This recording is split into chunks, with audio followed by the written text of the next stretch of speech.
acogida aquí en nuestra ciudad. Hoy un poco con lluvia, pero mojados, pero con la esperanza de que la jornada se desarrolle con éxito. Ya leyeron los currículum de cada uno, por supuesto son destacados juristas y especialistas, el doctor Noguera Ramos, el doctor Camut y nuestra especialista también local, la doctora Pérez Cubero, a quien la felicito también por nuestra representación tanto académica como también desde nuestra institución. Al ser matriculada, el doctor Yusef también, por supuesto, desde la parte de la universidad. Para nosotros es un orgullo participar en conjunto en temas que deben ser fomentados, claramente, más como el derecho de daños y ambiental que se desarrolla en esta jornada. Decía que es un orgullo participar conjuntamente con la universidad, el Poder Judicial, la Facultad Católica y, por supuesto, la Escuela del Poder Judicial que sostuvo la FINUR. Creo que estos temas que ya han sido instalados a partir fundamentalmente de la reforma del Código Civil en el año 2015, expresamente en la normativa para fundamentalmente prevenir los daños ambientales, también receptados en distintas jurisprudencia reconocida y en comisiones de la Corte Suprema de la Nación, y lo más importante, recientemente, a partir del año pasado, el cambio de la Ley Orgánica Provincial, de la estructura de los juzgados, en cuanto a incorporaron los juzgados civiles como también en materia ambiental.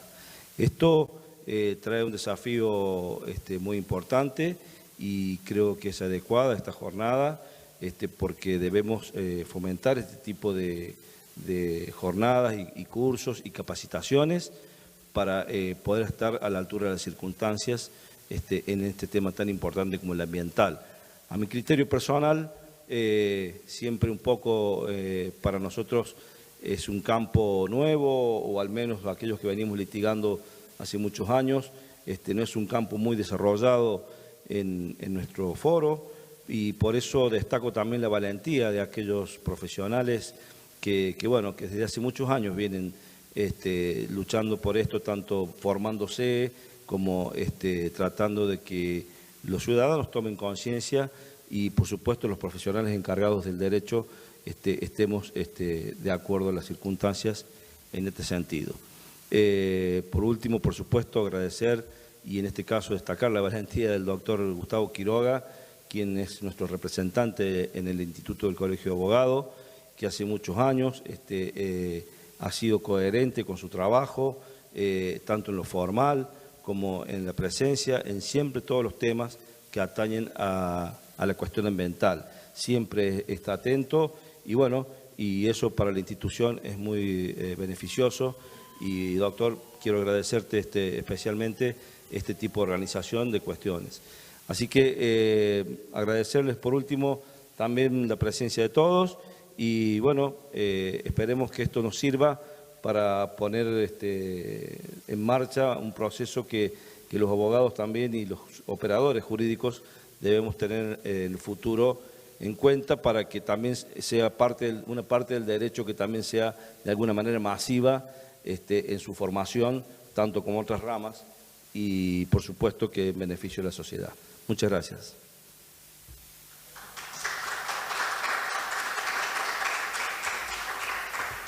Gracias, doctor. Ahora le damos la palabra al coordinador de esta actividad, el especialista doctor Gustavo Quiroga, que será el moderador de esta tarde, que compartiremos. Le deseamos una hermosa jornada.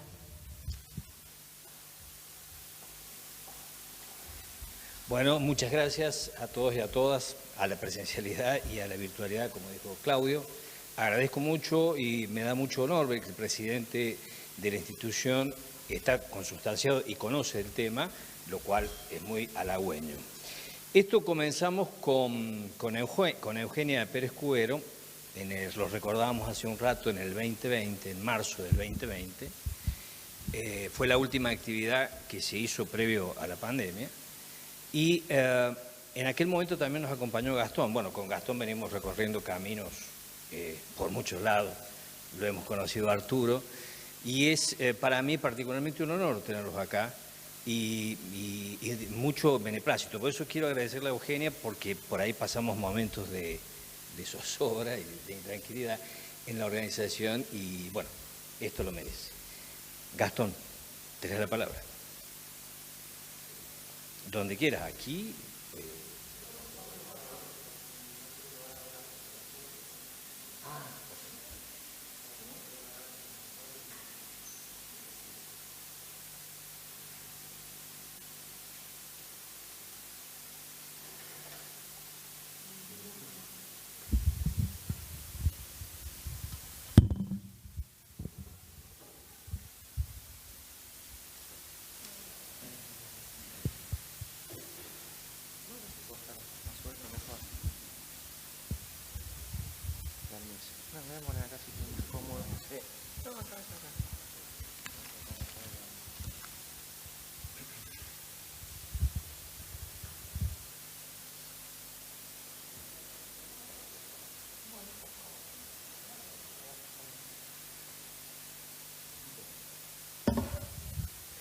Buenas tardes a todos, a todas.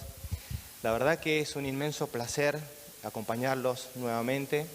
Como decía Gustavo, hace un rato estuve la última vez en el año 2020, previo a la pandemia. Ya voy a hacer referencia un poco en mi presentación a esto porque obviamente el derecho ambiental se relaciona con todo. Pero obviamente, en primer lugar, quiero agradecer la invitación al Poder Judicial, a la Universidad Nacional, al Colegio de Abogados. Quiero agradecerle a Eugenia Pérez Cubero la invitación. Para mí realmente, Eugenia, es un honor poder estar acá. Gustavo, te felicito, conozco mucho de tus esfuerzos, los comparto. Yo soy de la provincia de San Juan y sé lo que significa organizar una jornada, lo difícil que es. Y la verdad que es un honor para mí también estar acá con Arturo Caumont, un amigo, un gran profesor, que lo más importante que tienen personas como Arturo es que nos dan una oportunidad. Es muy difícil muchas veces llegar a un lugar como llegamos con Gustavo, a la universidad, a la UBA, a la Universidad de Buenos Aires. Yo particularmente cuando llegué, estaba hasta como asustado, ¿no? Realmente, y me encontré con personas como Arturo, que me abrieron los brazos, que me abrieron las puertas, que me invitaron, que me enseñaron. Siempre tengo una anécdota, me invita por primera vez al Congreso Internacional de Derecho Civil que organizan en Punta del Este, hace muchos años, y yo miraba los profesores que asistían a ese congreso y decía, wow, yo no puedo estar acá, realmente es algo monstruoso, es algo maravilloso para mí. O sea, a mí me encanta el tenis, era como jugar, no sé, en Roland Garros. Y fue muy gracioso porque creo que la primera presentación, siempre que se te tiene que ocurrir algo en la vida, ¿no? Yo no podía competir, yo tenía un motor de un 600 con Fórmula 1. Entonces me fui con un video, creo que fue la primera vez que hubo un video y con alguna frase de Dolina y qué sé yo, y empecé este largo camino. Y bueno, hoy, gracias a las invitaciones de ustedes, estoy acá, pero quería destacar eso porque profesores como Arturo nos dan la oportunidad de crecer, de aprender y fundamentalmente nos enseñan a transmitir, que esa es nuestra función, transmitir. Yo hoy por hoy soy profesor de la universidad, soy profesor titular y es lo que más me gusta, es lo que más me enorgullece y me lo enseñaste que las paredes de la universidad hablan, así que muchísimas gracias. Lo que vengo hoy a hablar acá, a conversar con ustedes, básicamente es el del convenio de Escazú. El convenio de Escazú es muy particular, en primer lugar porque es el primer acuerdo regional multilateral para América Latina y el Caribe. ¿Me puedes poner la primera filmina? Y este convenio multilateral regional está referido, como obviamente ustedes pueden imaginar, a los derechos ambientales y al derecho humano. Es decir, que este convenio, como para arrancar, cuenta con dos patas, una pata ambiental y una pata de los derechos humanos. En realidad la formulación del acuerdo ha sido en principio muy cuidadoso, porque obviamente se refería a derechos que estaban muy relacionados, como el derecho a la salud, a la vivienda, a la educación, a la integridad, pero en definitiva Naciones Unidas no reconocía al derecho ambiental como un derecho humano, ¿no? Estaba el Pacto de San José de Costa Rica, que en su artículo 11 en realidad los asimilaba y los reconocía, pero bueno, Naciones Unidas no. Más allá de que, bueno, todo indicaba que en algún momento, obviamente, lo tenía que reconocer. Bueno, hace poco tiempo, el 28 de julio del 2022, Naciones Unidas reconoce al derecho ambiental como un derecho humano.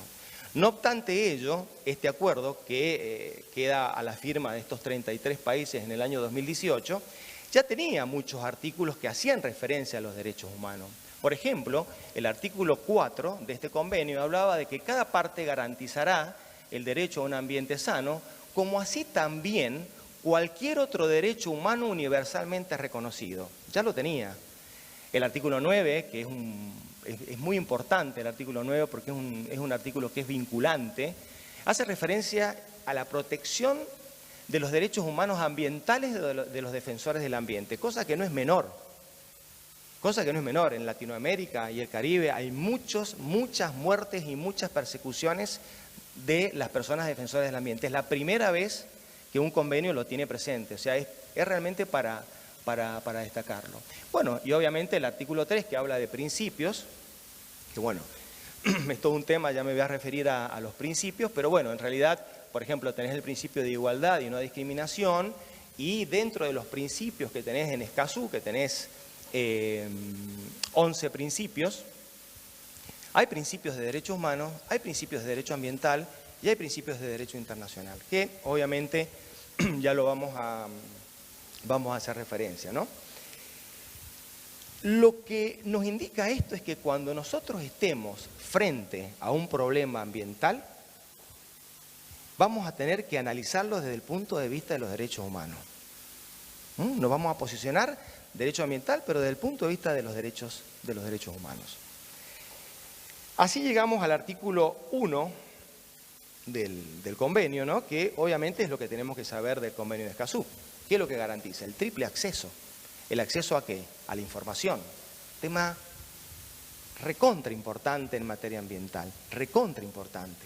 Te diría que es motivo de muchas nulidades en muchos procedimientos cuando no se informa para luego poder participar. Otro acceso que se tiene que tener en cuenta, o sea, otro objeto es el acceso, o sea, información para el acceso, para la participación ciudadana en procesos ambientales. Y luego el derecho al acceso a la justicia.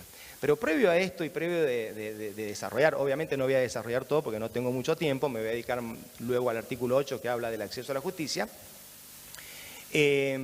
Voy a hablar de algunos conceptos que tenemos que tener en cuenta, básicamente para entender el alcance del presente convenio. Y contiene algunas definiciones en el artículo 2 que tenemos que prestar un poquito de atención con respecto a esto. Autoridad competente. Desde ya, autoridad competente acá, y esto lo manejo un poco como para que nos queden los contenidos. Tenemos que tener una mirada, un concepto amplio cuando hablamos de autoridad competente. O sea, instituciones públicas que tienen ese poder de poder llegar a la información, pero también así algunas instituciones privadas que tienen el control del Estado, como también otras también privadas que reciben fondos públicos o realizan actividades o servicios públicos. Es decir, un concepto amplio de autoridad. ¿Para qué? ¿Autoridad para qué? Para que me den la información. ¿Autoridad para qué? Para que me dejen participar. Eso es lo que nosotros tenemos que tener en cuenta cuando hablamos de autoridad. Otro de los conceptos que tenemos que tener en cuenta es información. Bueno, la información que nos tienen que brindar, ese derecho a que nos informen, Y obviamente la información va a ser de cualquier forma, verbal, escrita, registrada, electrónica, de cualquier forma. Y el contenido, obviamente, el contenido tiene que tener un contenido netamente ambiental, la información.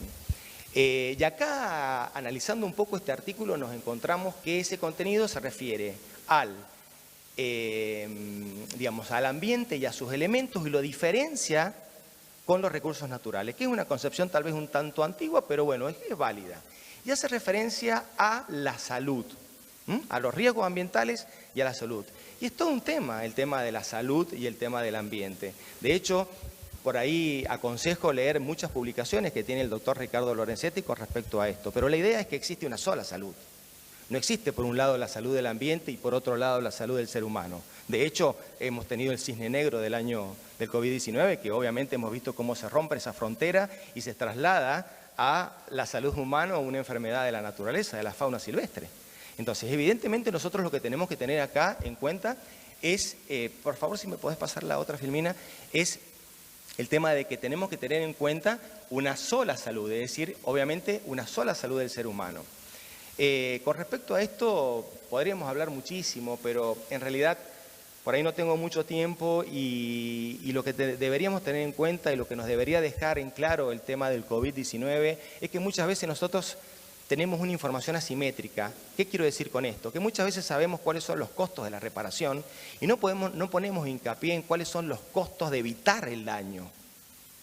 Ahí es donde nosotros tendríamos que mirarlo. Y si analizamos la naturaleza jurídica o el contenido del derecho ambiental y vemos lo que es un concepto de prevención o un concepto de precaución, que no es una cuestión que yo me esté imaginando y que digan, miren, el ambientalista. Sí, cuando empezamos a estudiar esto, tal vez con Gustavo hace mucho tiempo, Eugenia, decían sí, pero hoy está en el Código Civil argentino esto. O sea, ustedes ven el artículo 14, ustedes ven el artículo 240, ustedes ven el 241, y así un sinnúmero de artículos del Código Civil argentino, y están estas cuestiones de la prevención. Es decir, el Código Civil argentino tiene una mirada preventiva con respecto a esto. Entonces, obviamente es lo que se tiene que trabajar y mucho con respecto a esto para evitar el tema de los daños y aprender sobre todo de lo que pasó con estas cuestiones. Es decir, por ejemplo, nosotros vemos una catástrofe, como fue la catástrofe del COVID-19. Y por ahí muchas veces empezamos por el final con respecto a esto. Pero muchas veces no está mal que vos empieces por el final, porque muchas veces, y valga la redundancia, empezar por el final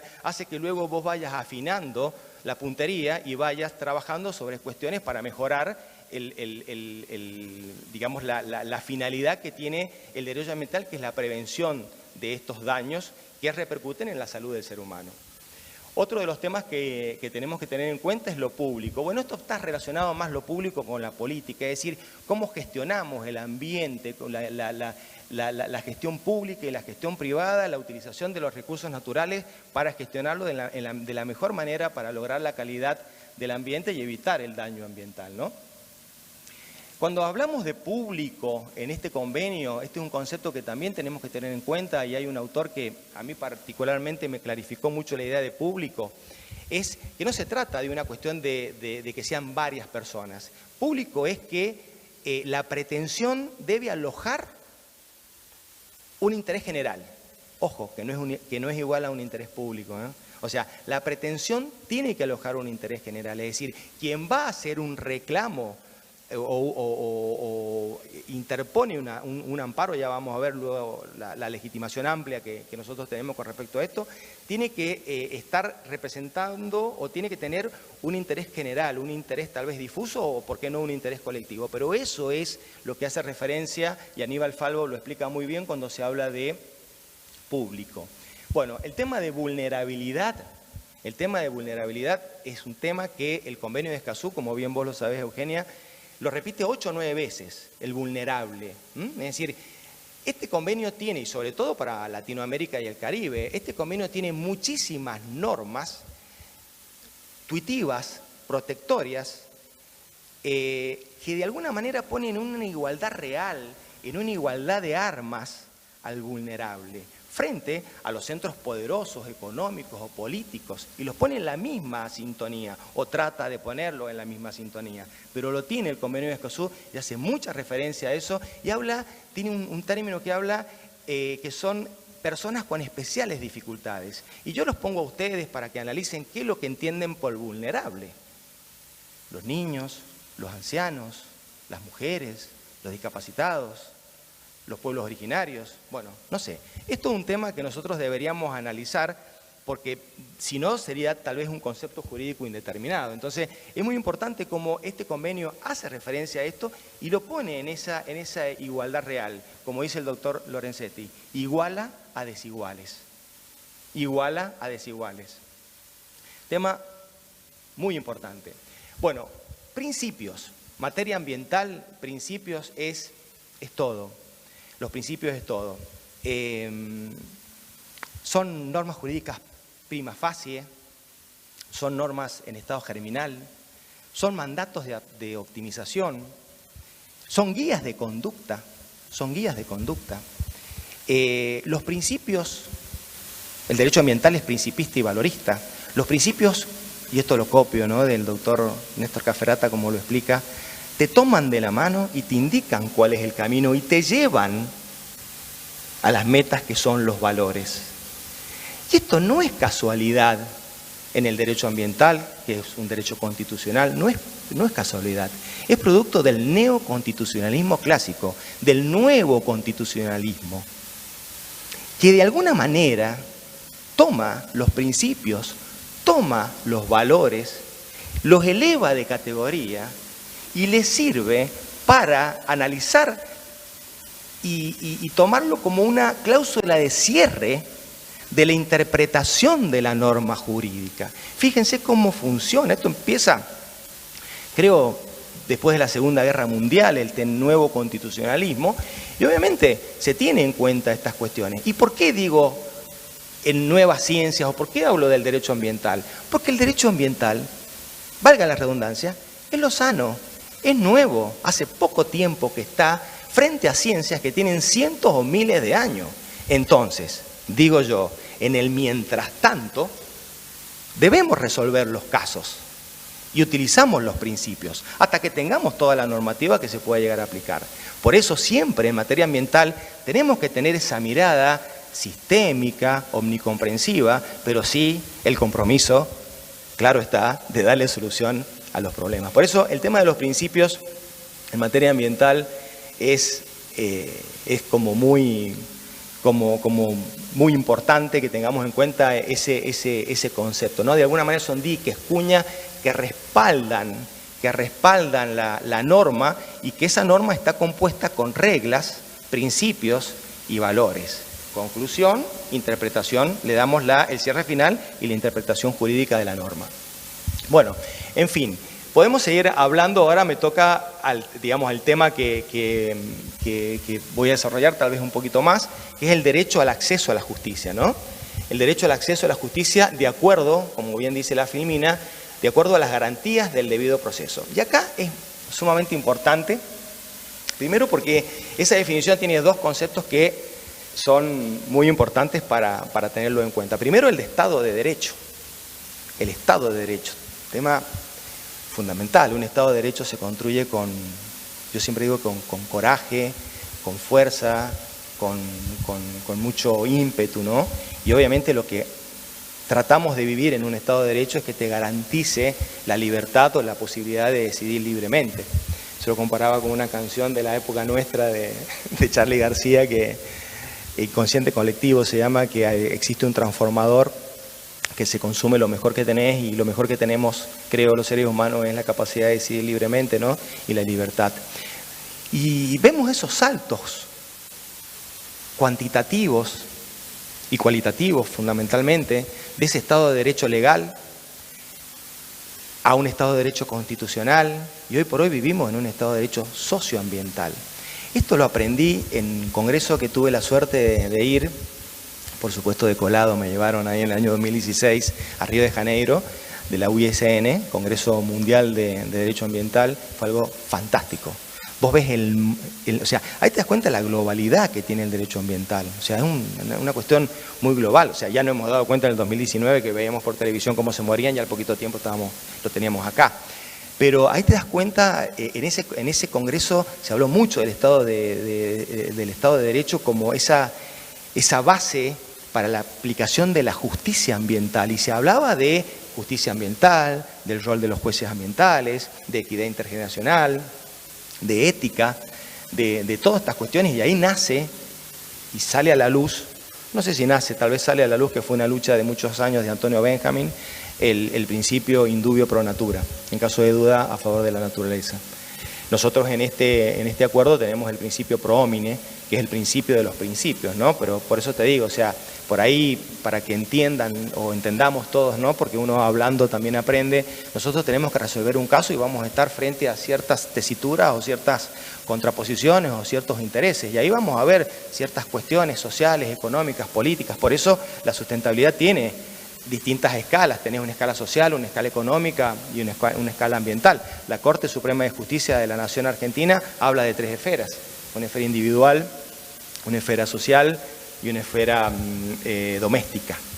Y obviamente lo coloca el derecho ambiental dentro de lo que es la esfera social.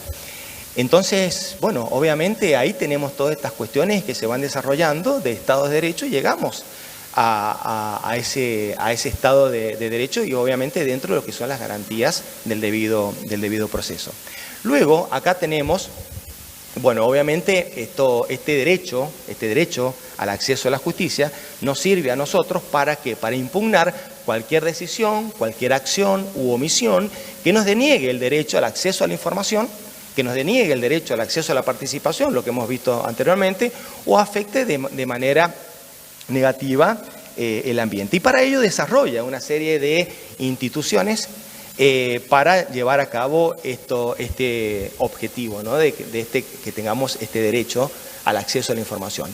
Y habla de procedimientos. Bueno, obviamente los procedimientos tienen que ser transparentes, efectivos, públicos, imparciales, oportunos y sin costos prohibitivos. Es decir, tienen que ser procedimientos que no estén atados a ninguna formalidad, para hablarlo en forma más sencilla. Es decir, yo siempre les explico que yo voy a pedir una información y no me vengas que tengo que pagar tanta tasa, que tengo que hacerlo con una virome negra y que tengo que tener 15 renglones. Yo quiero la información es mía. Entonces, no me vengan con... Demasiados problemas tenemos en el derecho ambiental como para hacerlo efectivo, que es la teoría de la implementación. Demasiados problemas ya tenemos como para que nos vengan con formalismos o con rituales. Del juez, en principio, el convenio nada dice. Obviamente nosotros tenemos nuestra Ley General del Ambiente, la 25675, que le da una amplitud enorme en el artículo 32 al tema del juez y tiene grandes facultades el juez acá, pero el convenio de Escazú no dice mucho con respecto a esto. Perdón. Bueno, ahora viene un tema que es muy importante y felicito también acá a San Luis, Villa Mercedes, ¿no? con respecto a estos órganos estatales competentes con acceso a conocimientos especiales. Bueno, estamos hablando de la creación de fiscalías o tribunales ambientales. Sueño para todos, pero obviamente hay posiciones encontradas, hay posiciones a favor con respecto a estos y bueno, si nosotros, bueno, a ver, falta ver un poquito alrededor nuestro y podemos ver Brasil, podemos ver Paraguay, podemos ver Costa Rica, podemos ver Chile. Yo como sanjuanino he tenido la posibilidad de visitar los tribunales de Chile, que son muy parecidos a los de Costa Rica, que son tribunales que tienen particularidades, son mixtos. ¿Y mixtos en qué sentido? Y que tienen 3 miembros, 2 son abogados y 1 es un técnico. Están ubicados en 3, está en Santiago, Antofagasta y Valdivia. Hay 3 tribunales ambientales en Chile. Bueno, Costa Rica tiene algo parecido, Brasil, Paraguay. Bueno, en Argentina ya se han creado, Jujuy fue el primero que creó las fiscalías y los tribunales ambientales. Y bueno, y recientemente Misiones también, ¿no? Creó los tribunales. Obviamente tiene justificación. ¿Por qué? Porque el derecho ambiental, como ustedes me estarán tal vez escuchando, y trato de ser lo más sencillo posible en cuanto a la explicación de esto, porque el derecho ambiental es un derecho de todos. La idea es que está claro que tiene conocimientos muy específicos y es multifacético. O sea, atraviesa muchísimas ciencias y obviamente se necesita una especialidad con respecto a esto para poder resolver correctamente un caso y poderle dar la sentencia que corresponde. Hace un rato hablaba de los principios, hay que saber aplicar los principios. No es fácil aplicar un principio. Vos imaginate lo que es aplicar un principio precautorio. El principio precautorio, se los digo, pero más o menos espero acordarme de memoria, habla de que ante la posibilidad de un daño, posibilidad, no daño, la ausencia de información científica no deberá utilizarse como un motivo o una razón para no adoptar las medidas necesarias en función de los costos. Es decir, a lo mejor, no sé, esta copita, hagamos de cuenta que es un producto, un desodorante, nos plantean un amparo y en el amparo, o sea, hay una posibilidad de daño porque este desodorante puede dañar la capa de ozono, pero bueno, no tengo certeza científica. No tengo certeza científica, pero bueno, el bien jurídico que tutelamos, que es el ambiente, amerita la protección anticipada y yo suspendo esto y lo dejo de lado. Ojo, un juez tiene que tener muchísimo cuidado cómo va a aplicar un principio precautorio. Hay un autor que se llama Adorno, que a mí me encantó porque me clarificó un poco el tema del principio precautorio, porque si no va en contra de los principios del desarrollo y la economía. O sea, yo me vuelvo loco. Imagínate, yo vengo de San Juan y a mí me sacan ciertas actividades. Yo no conozco mayor contaminación que no sea la pobreza, ¿eh? Y lo dice Naciones Unidas. Ojo.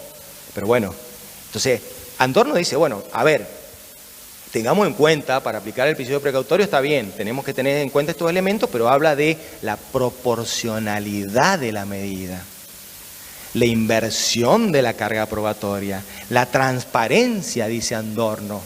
Entonces, bueno, ahí nos frenamos un poco y aplicamos. Bueno, voy a esto, es decir, es muy difícil muchas veces lograr un justo equilibrio en materia ambiental. Debemos y tenemos, creo que la capacitación de esto se trata, que estar absolutamente preparados para dar, digamos, para llegar a una decisión, porque recién empezamos cuando llegamos a la decisión.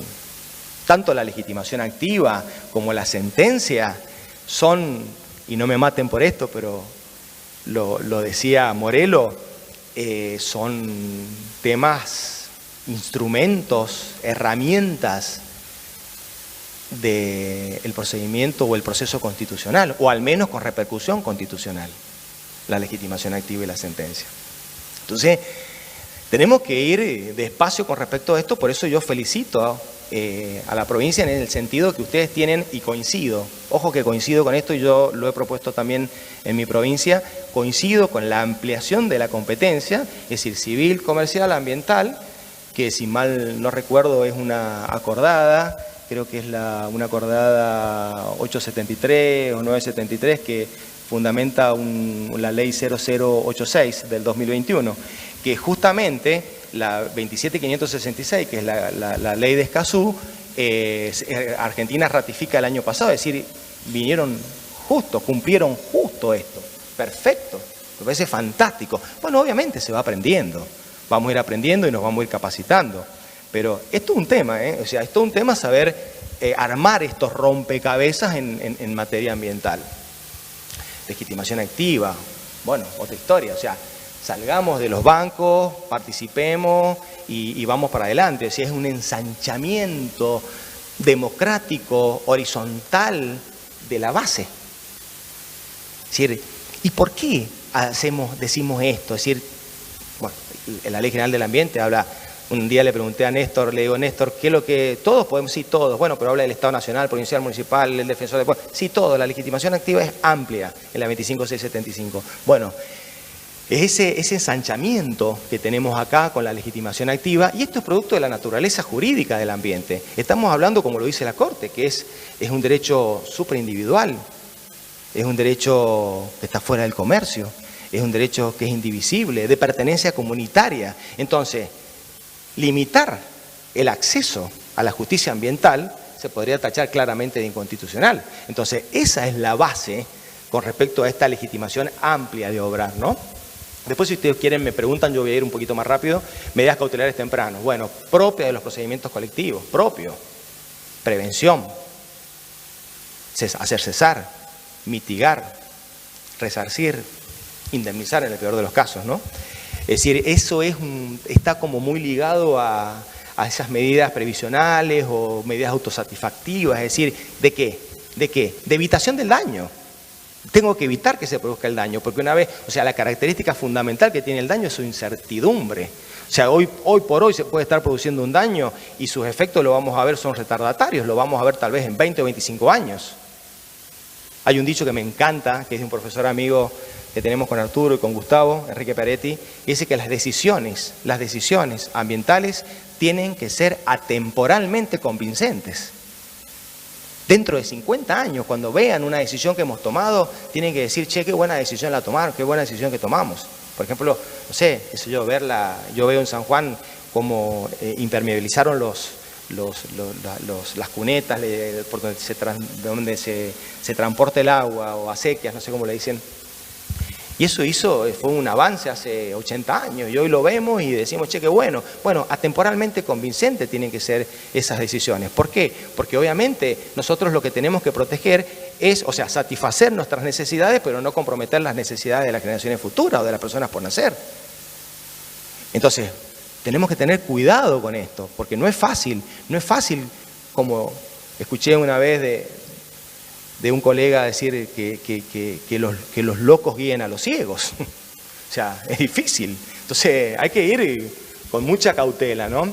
Reducción de barreras jurisdiccionales. Bueno, es lo que hablaba hace un rato, es decir, no puede haber ningún tipo de impedimento. No hablo de gratuidad, pero no tienen que haber impedimentos, tasas, sobre tasas, contra cautela. O sea, tenemos que ir con la información, tenemos que poder participar libremente. Nosotros en San Juan, por ejemplo, la participación ciudadana es vital en un emprendimiento que podemos hacer de minería, de prospección o exploración. Tiene que estar la gente, se tiene que hacer la asamblea. Y Escazú lo dice, vos bien lo sabés, no solamente el conocimiento científico, el conocimiento de las personas que viven en esos ranchos, que le entran la luz de las estrellas y de las lunas, como vos decís en tu verso, a la noche. Esa gente sabe. Esa gente sabe. ¿Por qué no preguntarle? ¿Porque no sabe? Bueno, en materia ambiental nosotros le vamos a preguntar y nos va a dar la licencia social que necesitamos para que ese emprendimiento sea válido. Eso es muy importante. Si no, tiene una sanción, o sea, es una nulidad absoluta, una sanción de invalidez el acto por adolecer de un defecto constitutivo, claramente. No tiene participación ciudadana.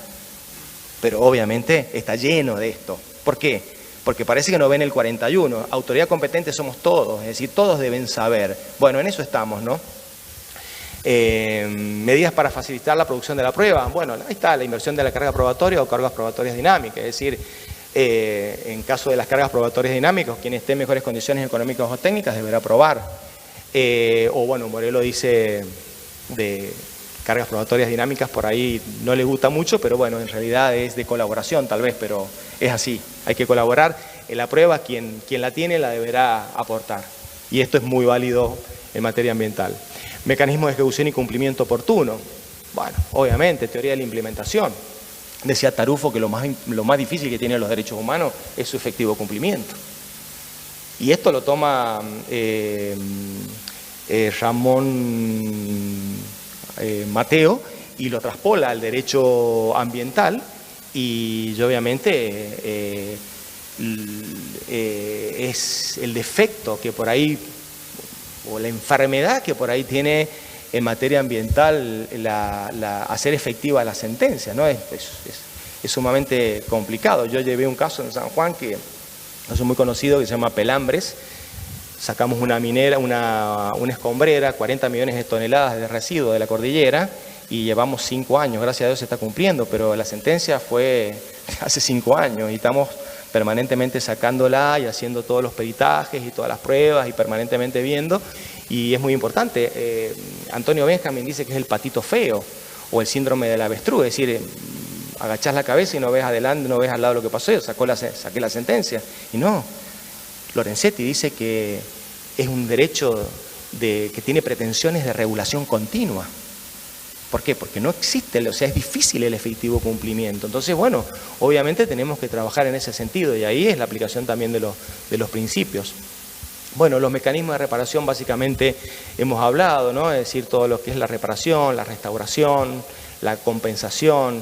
Acá habla de satisfacción, fíjate que es muy propio de esos pueblos andinos, ¿no? Que de alguna manera es como una carga moral que se le impone más que nada y que se tiene muy en cuenta en este tipo de convenio de Escazú, vía alternativa de solución de conflicto, complicado alternativa para solucionar un conflicto en materia ambiental. No podemos hablar tan fácilmente o libremente de transacción o conciliación.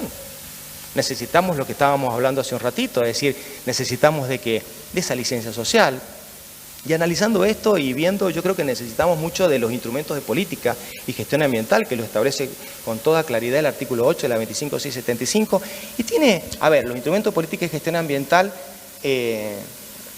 siempre me gusta tratar de explicar, siempre digo que los abogados que hablan con palabras difíciles son los que por ahí no saben o no quieren que los entienda.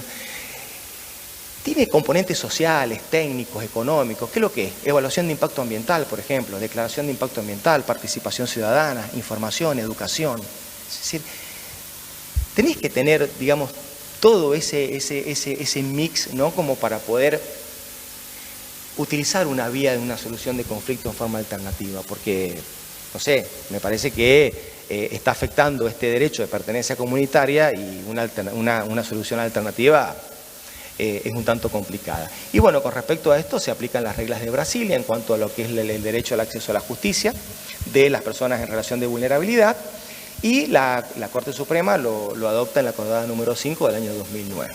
No sé qué otra femenina tengo. Bueno, hay algunas preguntas acá que yo me planteo. ¿Cómo impacta el convenio de Escazú en la legislación nacional? No sé qué opinan ustedes. ¿Condiciona? ¿Suple falencia? ¿Actúa como un superpresupuesto mínimo, maximizando la protección del ambiente?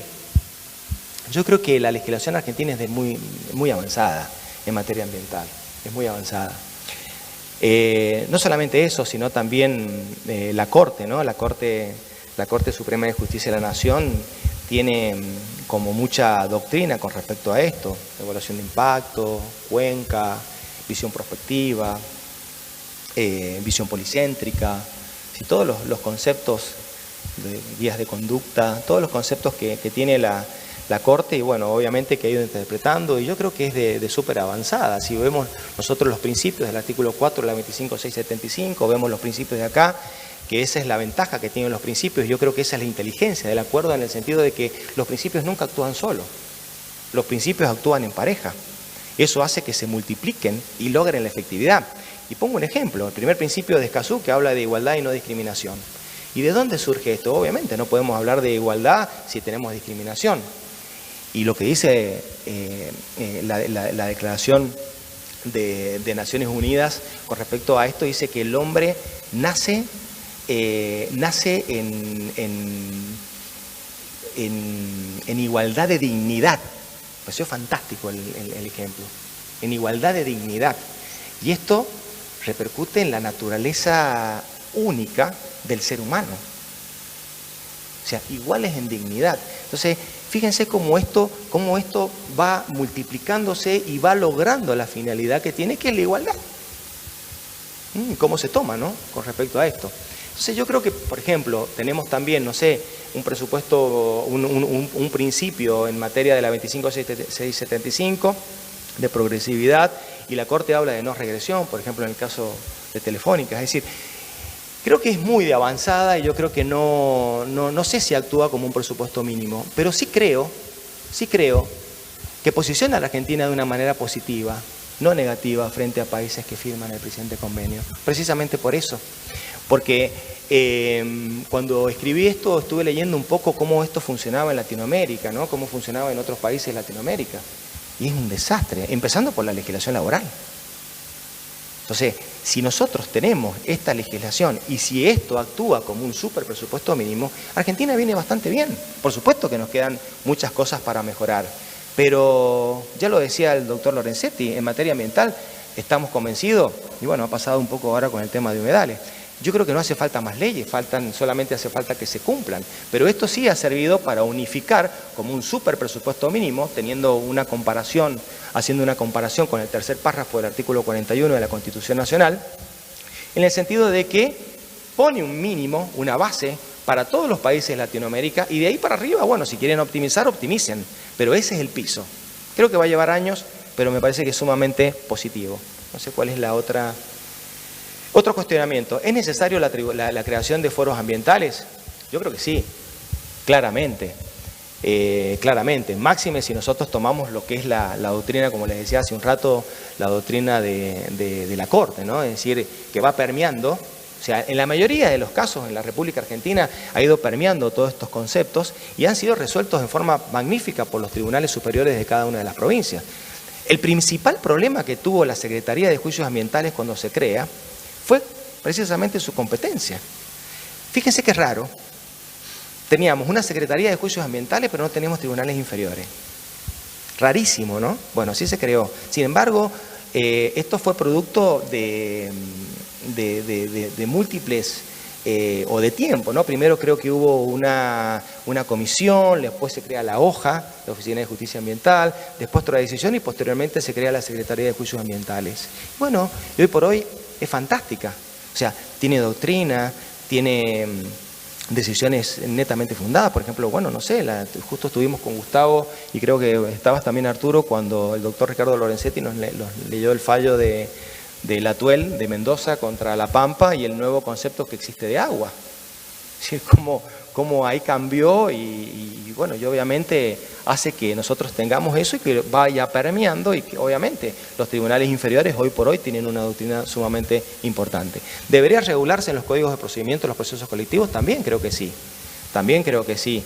En San Juan, a partir del año que viene, si ahí me pasás la próxima filmina, a partir del año que viene, en febrero, entra en vigencia este nuevo Código de Procedimiento de la provincia de San Juan, que regula el proceso colectivo, la admisibilidad, la legitimación activa, la legitimación pasiva, la consulta al registro, la tutela preventiva. O sea, yo creo que es sumamente importante, como lo que están haciendo ustedes, que coincido, yo creo que hay que hacer una ampliación de competencia. En San Juan pensamos lo mismo, creo que vamos en ese camino. No soy quien para decirlo, pero creo que ese va a ser el camino correcto. Y bueno, simplemente las conclusiones, ¿no?, del presente acuerdo. Creo que es un acuerdo claramente sin precedentes. Bueno, Michel Priest quiso hacer algo a nivel mundial, pero bueno, no pudo. De hecho, hay un libro muy bueno de Escazú que él lo escribe. Pero bueno, sí es un acuerdo sin precedentes. Fíjense esa manito, todos los países que están ahí. Regula y garantiza el acceso a la información, la participación y a la justicia, como lo hemos hablado acá. Incluye la primera disposición vinculante, esto es sumamente importante, del mundo sobre los defensores del ambiente, de los derechos humanos en asuntos ambientales. Reconoce principios que se multiplican porque se toman los principios de la UISN del 2016, se toman los de la ley 25675, se toman estos y se hacen y se logran soluciones, ¿no?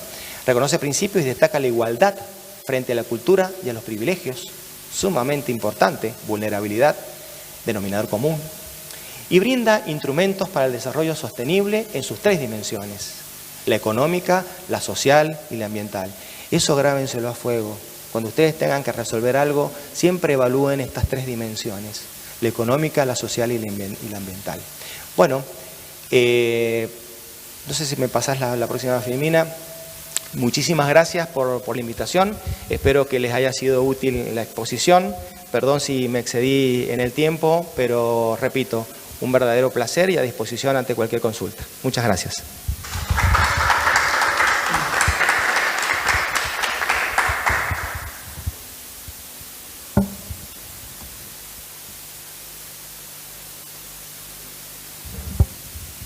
Bueno, muchísimas gracias, Gastón, clarísimo.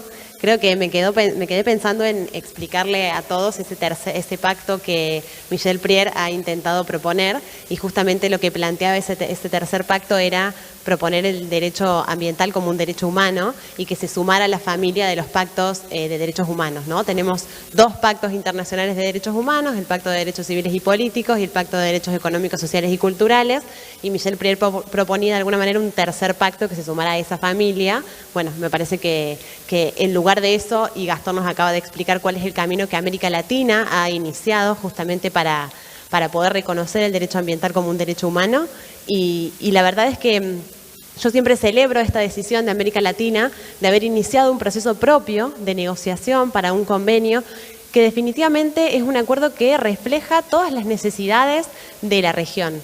y verdaderamente están allí conceptos que Gastón bien nos trajo a colación, conceptos de vulnerabilidad y conceptos de básicamente del principio de no regresión, un principio fundamental que sí juega en nuestro sistema jurídico de alguna manera como un norte.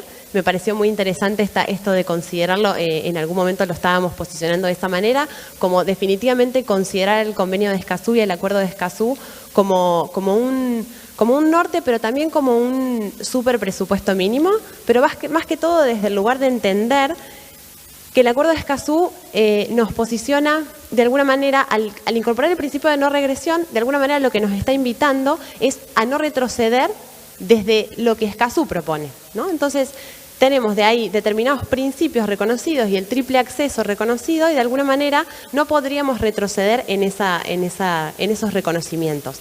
Y allí sí, claro que es importante el reconocimiento del acceso a la justicia. Nosotros en San Luis estamos dando algunos pasos. Creo que fue muy interesante que Gastón en este momento nos trajera a colación cómo se va a implementar el Código Procesal Civil en San Juan, porque nosotros estamos en San Luis justamente en un momento en el que hay una comisión trabajando en la reforma del Código Procesal Civil y allí nosotros estamos haciendo desde el Instituto de Capacitación, desde el Instituto de Derecho Ambiental y Derechos de Incidencia Colectiva del Colegio de Abogados, estamos justamente incentivando la necesidad de que en ese Código Procesal se incorpore un capítulo especial de procesos colectivos, justamente teniendo en consideración esto, que de alguna manera la Ley Orgánica de Administración de Justicia suma la temática ambiental, entonces sí estaríamos teniendo una respuesta en términos institucionales de la justicia, pero nos estarían faltando los caminos procedimentales. Y entonces, tener sancionado en el siglo XXI y en pleno año 2022 un código procesal civil y comercial que no contemple de alguna manera los derechos colectivos, sería un despropósito, digamos. Es de alguna manera el motivo por el que verdaderamente estamos incentivando que vaya en paralelo y equiparándose de alguna manera el reconocimiento del acceso a la justicia en términos institucionales. Tenemos entonces tribunales multifuero. Quizás es el primer paso. Creo que todos los que nos dedicamos a esto pensamos que por ahí, claro, hay que... Claro, creo que bueno, que podemos ahí después pensar en fiscalías como un próximo paso, claro. Y como lo hizo la Corte, exactamente. Y bien relataste ahí ese esquema, me pareció súper interesante. Yo de alguna manera quiero hacer de nexo entre lo que presentó Gastón y lo que va a presentar el doctor Caumont. Yo no quiero de acá sacar demasiado tiempo. De alguna manera me parecía así interesante tomar el carácter polisémico del concepto de ambiente, que de alguna manera también entendemos la conexión entre la actividad de hoy y la actividad de ayer. Ayer estuvimos hablando bastante de interpretación jurídica, la importancia de la interpretación. Y creo que para pensar en la interpretación, justamente ayer surgió los términos polisémicos. Bueno, si hay un término polisémico, realmente es el término ambiental.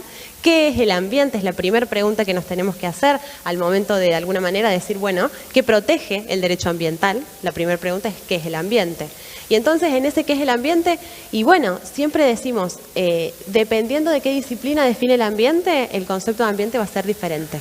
No va a ser lo mismo que lo define un geógrafo, a que lo define un biólogo, a que lo define un ecólogo, a que lo definamos los juristas, ¿no? A que lo define un abogado. Por supuesto que si lo tenemos que definir nosotros, ¿a dónde vamos a acudir? A la Constitución Nacional. Entonces, ¿qué concepto de ambiente nos da la Constitución Nacional? Sí, un concepto amplio de ambiente. Y por supuesto que es el concepto que de alguna manera retoma la Ley General de Ambiente y es el concepto que tenemos que aplicar al momento de pensar en el daño ambiental. Y acá entonces, retomando la importancia de la interpretación cuando estamos hablando de conceptos polisémicos, pero también conectando con el fundamento de la actividad de hoy, ¿no? Pensar el acceso a la justicia y pensar el derecho ambiental. Y en ese acceso a la justicia y en ese derecho ambiental entra el derecho de daños como una temática fundamental.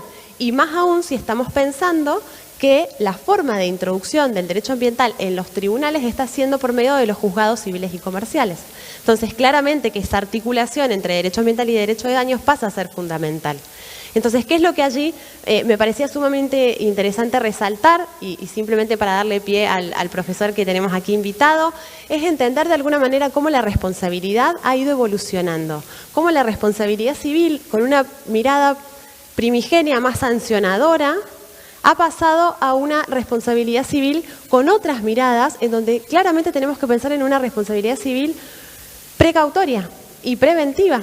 Entonces, ¿cómo verdaderamente ya no estamos pensando en esa responsabilidad civil desde un aspecto sancionatorio, sino que lo estamos pensando desde un aspecto reparador, pero a su vez teniendo en cuenta nociones básicas que creo que acá Gastón nos trajo a colación Escazú y nos relató especialmente cómo nosotros en nuestro sistema jurídico tenemos reconocido el principio de prevención y el principio de precaución, entonces la responsabilidad civil tiene que estar anclada en esos valores. Simplemente quería poner un poquito en contexto lo que vivimos ayer y lo que estamos de alguna manera entendiendo y en lo que estamos profundizando hoy.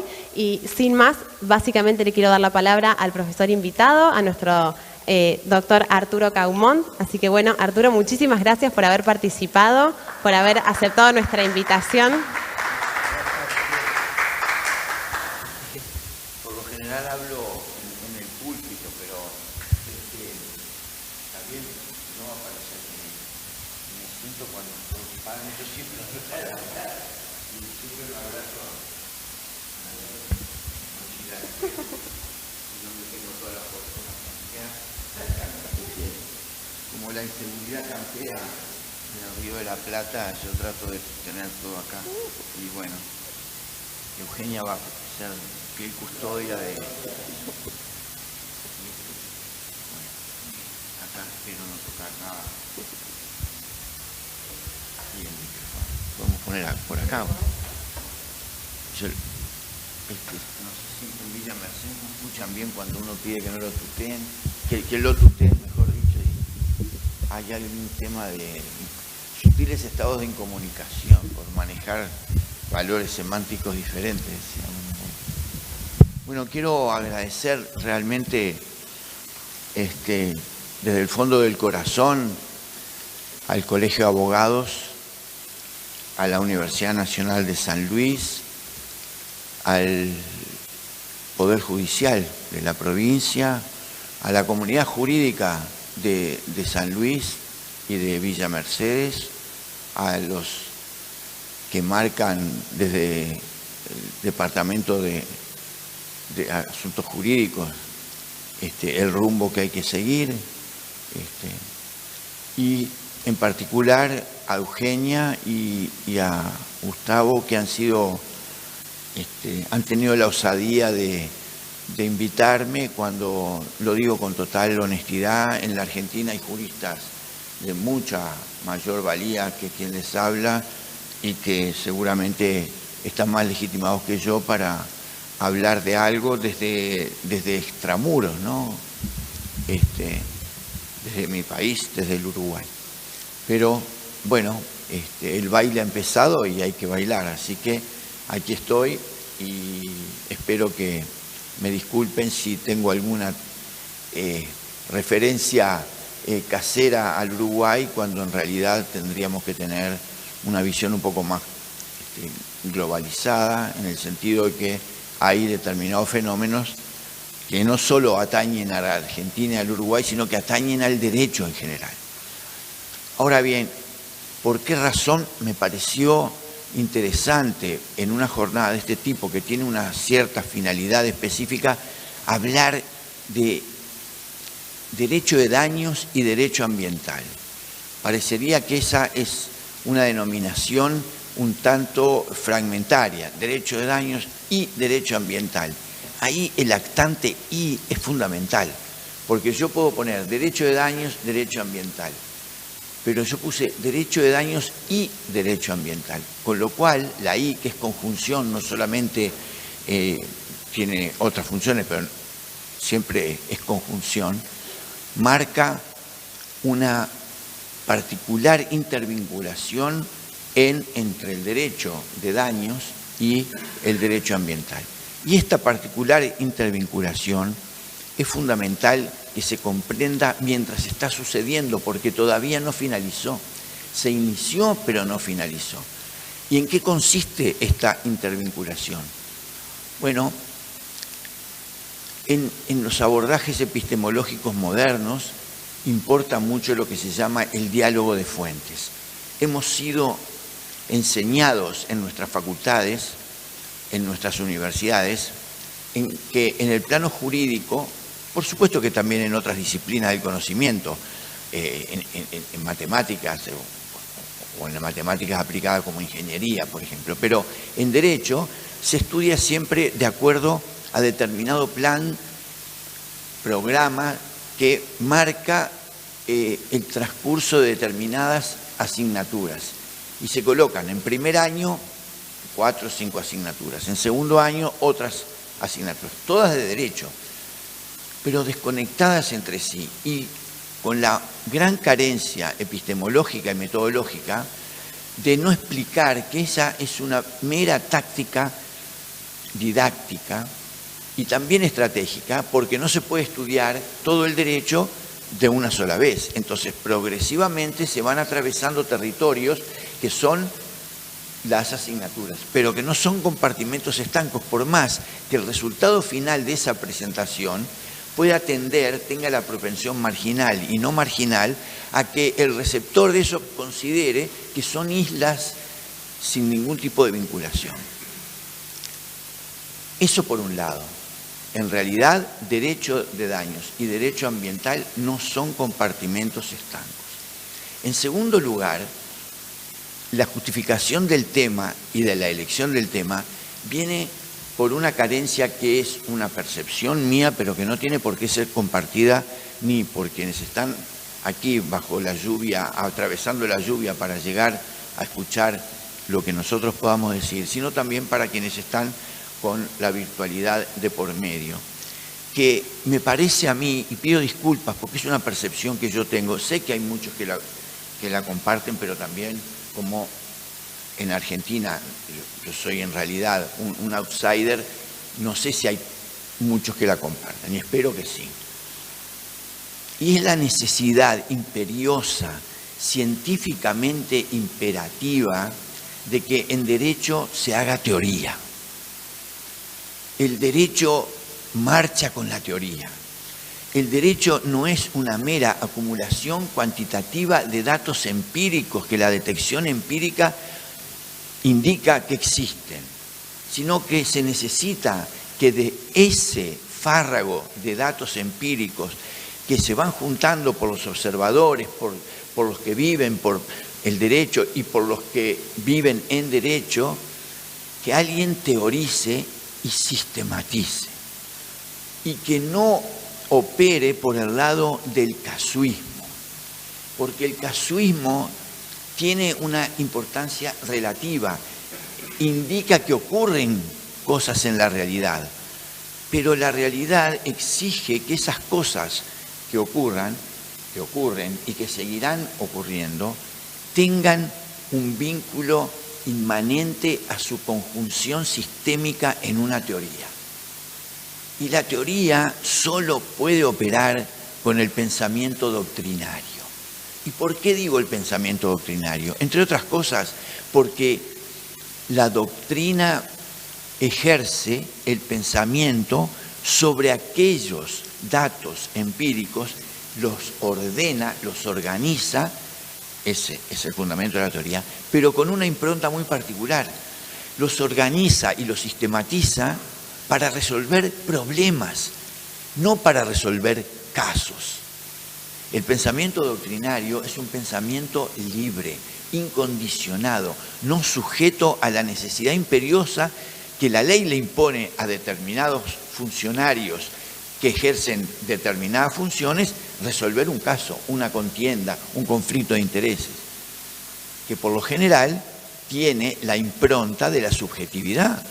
¿Por qué? Porque hay que resolver quién tiene razón en una determinada contienda.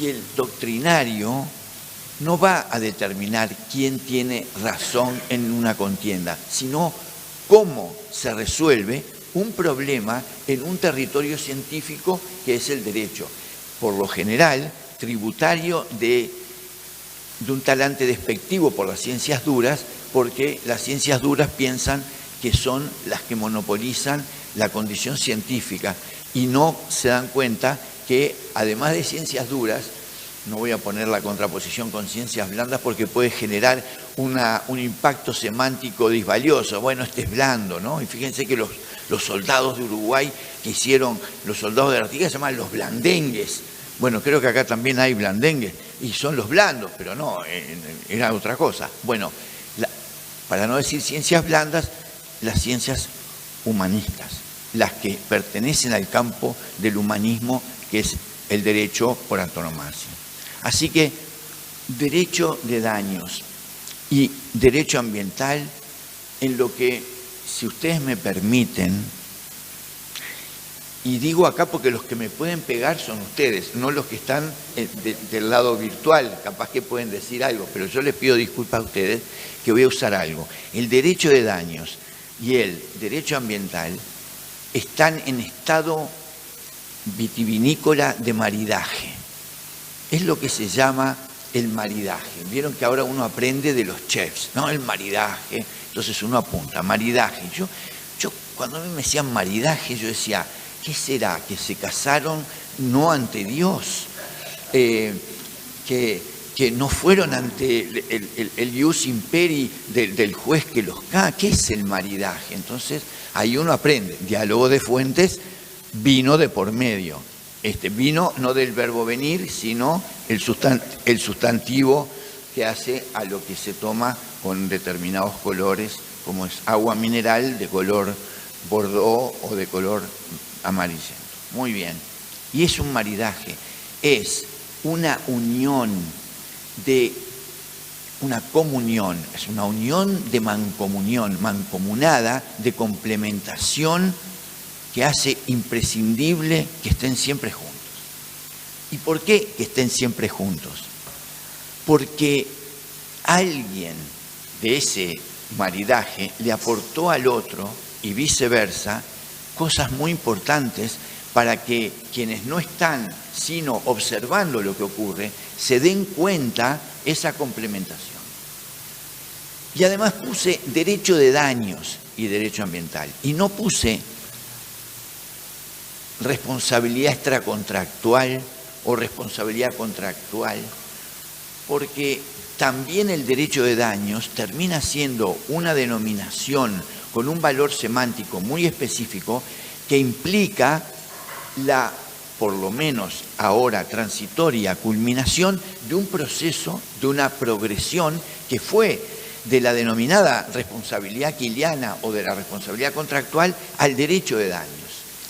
Y esa travesía de aquella denominación a la de derecho de daños ha sido ambientada por el derecho ambiental. Y lo digo a propósito, ha sido ambientada por el derecho ambiental porque en este diálogo de fuentes el derecho ambiental colocó la pica en Flandes sobre las debilidades. El federativo proviene del cacique Séneca, que había juntado a todas las tribus en una nación y tenían un consejo general, pero todas las tribus, o sea, todos los estados y la estructura de la Liga Federal.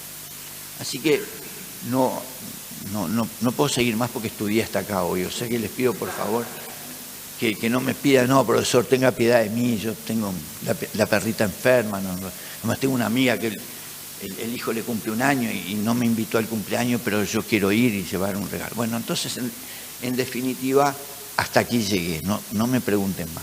Pero sí voy a decir algo, porque yo tengo un amigo, que no lo quiero nombrar porque lo conocemos, que habla y dice cosas muy buenas, pero termina sus alocuciones con una frase que no tiene nada que ver con lo que dijo, pero que suena bien. Es como si yo ahora, que hablé de todo eso, dijera, y bueno, no por mucho madrugar se amanece más temprano. Entonces la gente aplaude, sí, es cierto, pero no había maridaje. Pero yo voy a decir algo que me parece que no debemos perder de vista, ¿no? Claro que es difícil congeniar en el diálogo de fuentes los principios y los valores paradigmáticos de los miembros del maridaje, ¿no?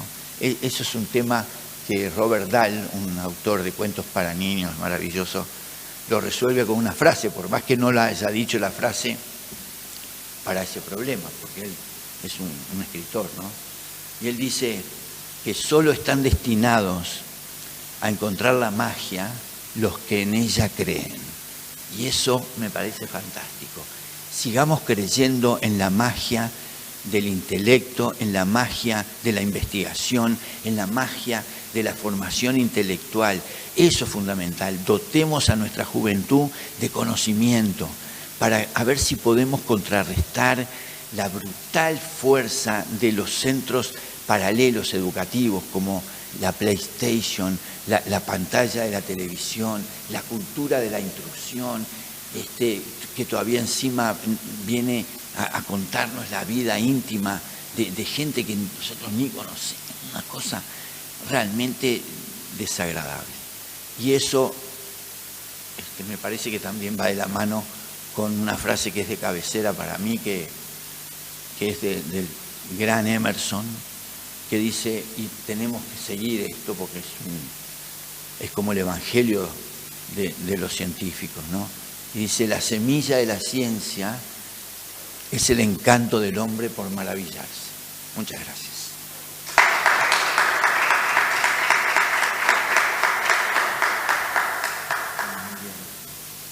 Qué lindo. Muchas gracias.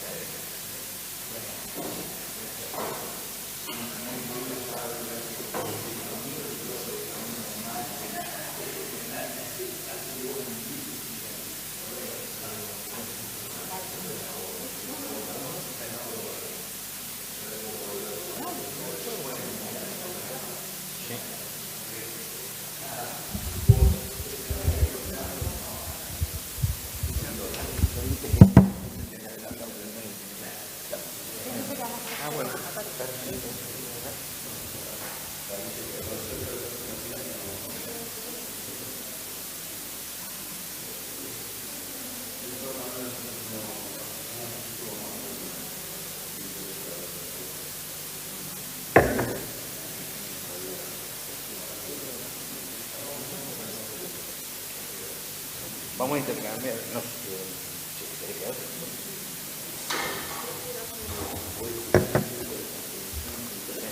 ¿cómo se llama? ¿Ahí?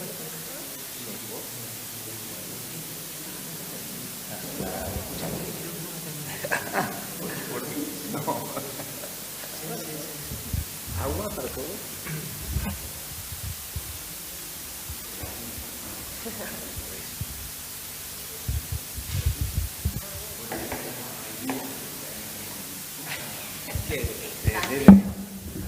Ay, cumpleaños también. Ay,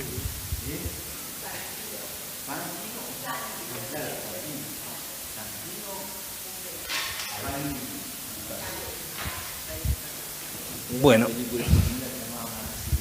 pan y vino, sí, es verdad.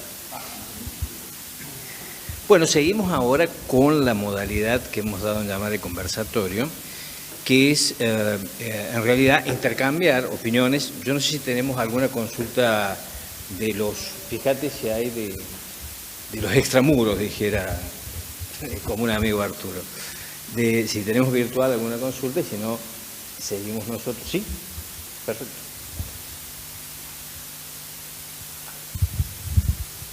Bueno, acá el doctor Corigliano nos consulta.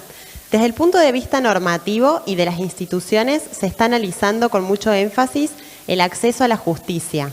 ¿Cómo ven la salida de la justicia en el sentido de los términos y procesos de dictados de sentencias efectivas excediendo la mera medida cautelar?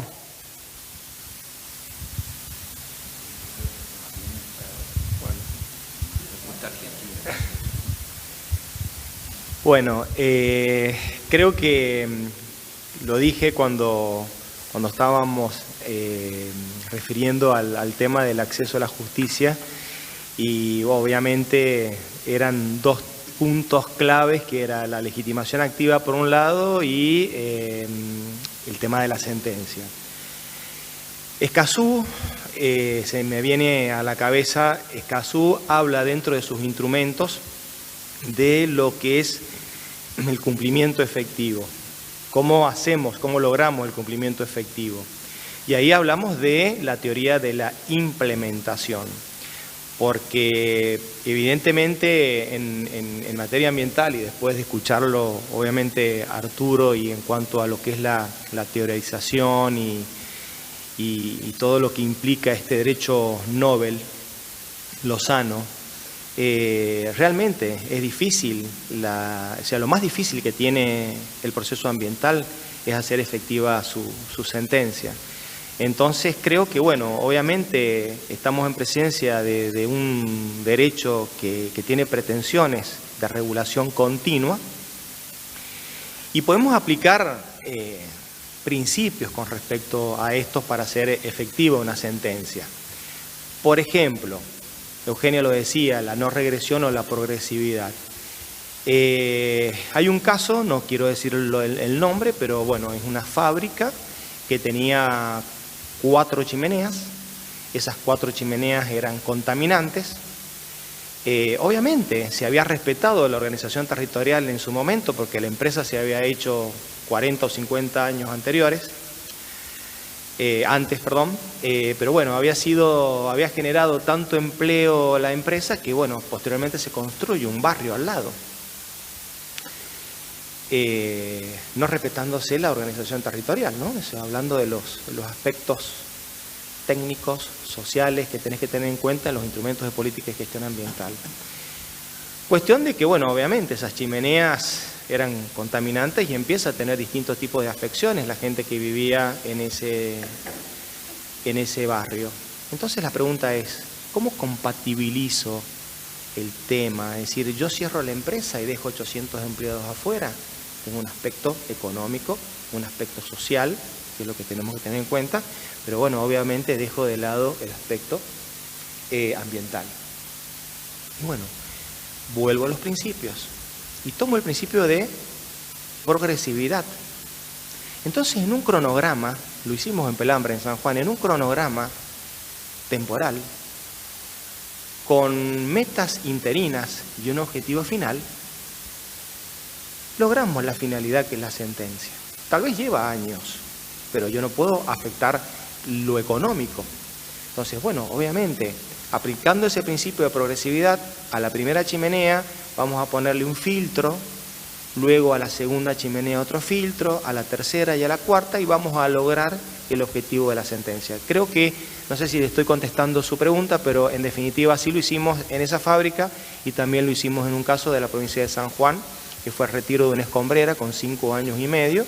Y obviamente que también tenés que tener en cuenta en esto, no solamente eso se termina ahí, porque en materia ambiental, y bien lo decía Arturo, y te agradezco porque realmente entendí muchas cosas de esta ciencia, durante todo ese periodo y posteriormente a la solución se sigue monitoreando permanentemente, porque no se termina, no es una cuestión de, como decía bien Arturo, es un impacto, se produce eso y se indemniza. No, esto es una cuestión, o sea, precisamente la característica fundamental que tiene el daño ambiental, que lo define el artículo 27 de la Ley 25675, como toda alteración relevante que modifica negativamente el ambiente, es precisamente eso, es decir, es esa incertidumbre del daño ambiental, que es totalmente diferente, lo dice Edgardo Saug, lo dice Cafferata también, es incierto, inasible, sutil, atemporal. Entonces, evidentemente, ahí funcionan estos paradigmas de la prevención y de la precaución, teniendo en cuenta el bien jurídico tutelado, que es de pertenencia comunitaria. Y ahí está el secreto de tener en cuenta cuando nosotros estamos frente a un caso ambiental. No sé si he contestado la pregunta. ¿Hay alguna otra? Yusef, ¿te gustaría intervenir? No, es que no te van a escuchar los virtuales. Claro, ya te tengo una cita. No, pero no hace falta, no, si pregunto y después vuelvo a mi lugar. Bueno, lo mío no tiene que ver con una especialidad en derecho ambiental, lo que voy a consultar porque no es a lo que me dedico, sino que, bueno, allí en nuestra facultad sin duda es Eugenia quien tiene esa temática como central en su investigación.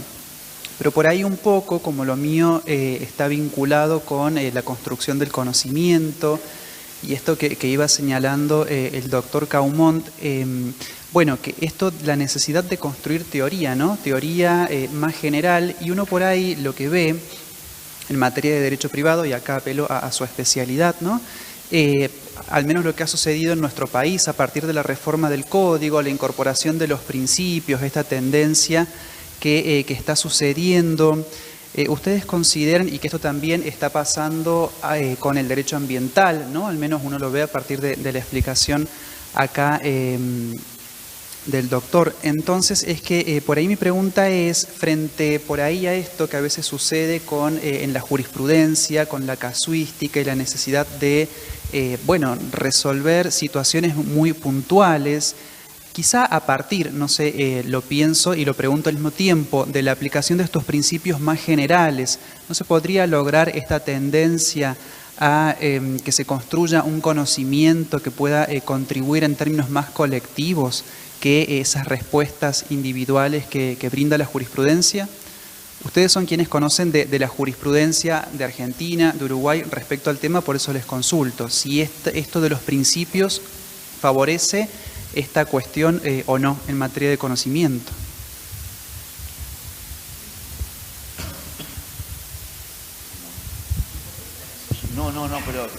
Pero está perfecto porque hay que explicar bien y quedó perfectamente explicada la pregunta. Vamos a ver si queda explicada al menos la respuesta, ¿no? En lo que concierne a Uruguay, ese es un punto que yo considero neurálgico. Y miren lo que ocurre, y yo lo mencioné ayer yo esto, y capaz que la gente que estuvo virtualmente presente ayer va a decir otra vez, repite lo que... Pero bueno, a veces la repetición es signo de Alzheimer. Entonces, el público se promueve. Claro, sí. Bueno, pero el Alzheimer no. El tema es así. En 1989, el Uruguay, yo había puesto esto por un tema estético, pero bueno, ya veo que no. En 1989 se aprueba en el Uruguay el Código General del Proceso, que sustituye al viejo y nunca bien ponderado Código de Procedimiento Civil. ¿Cuál fue la innovación? El proceso civil por audiencias. ¿Correcto? Esta es una pata del problema. ¿Cómo voy a crear yo?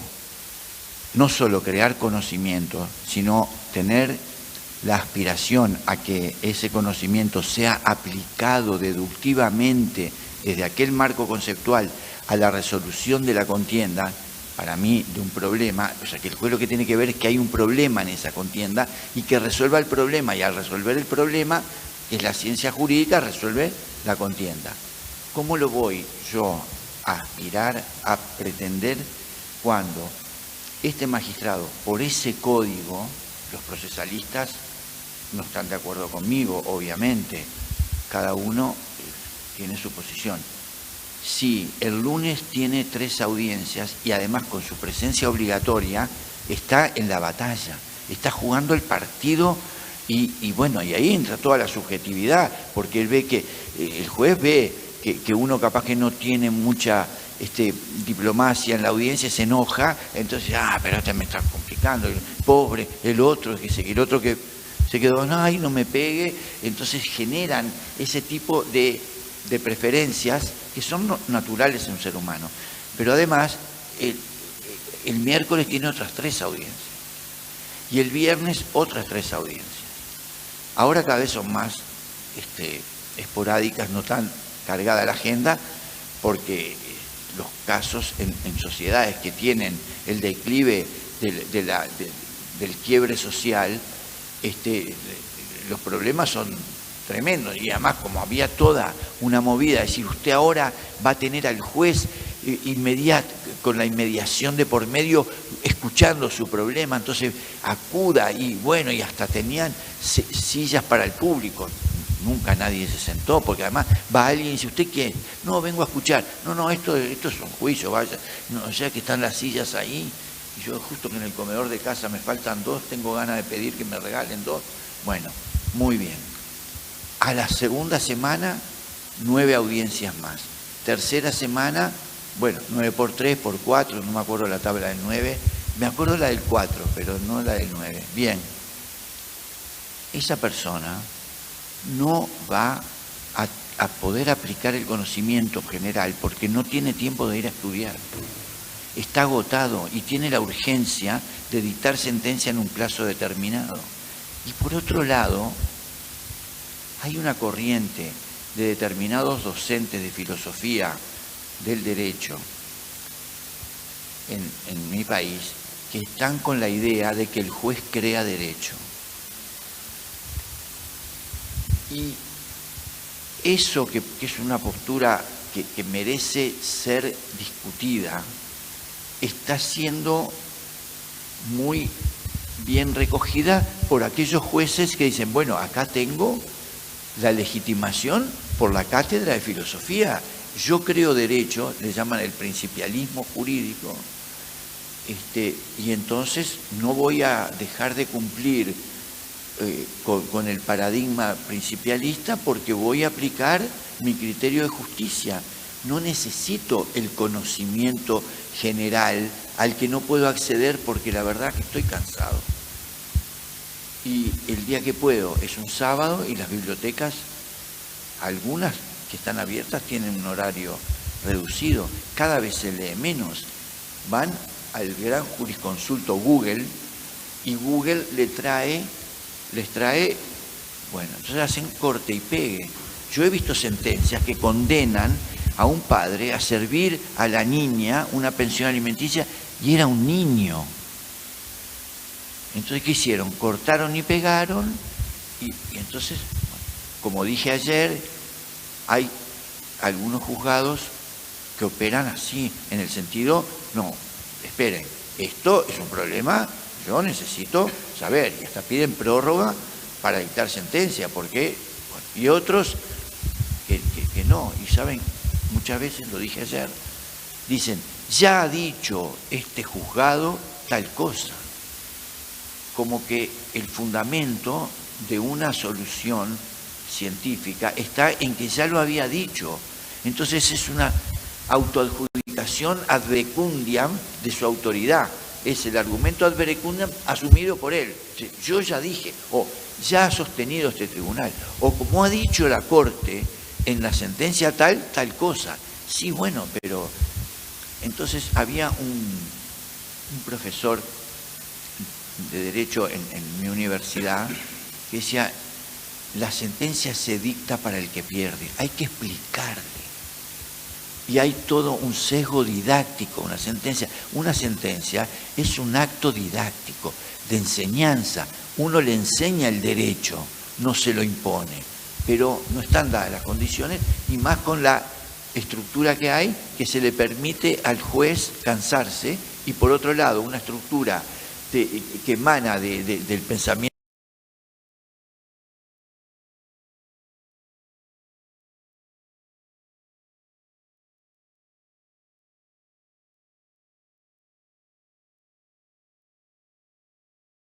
Eso,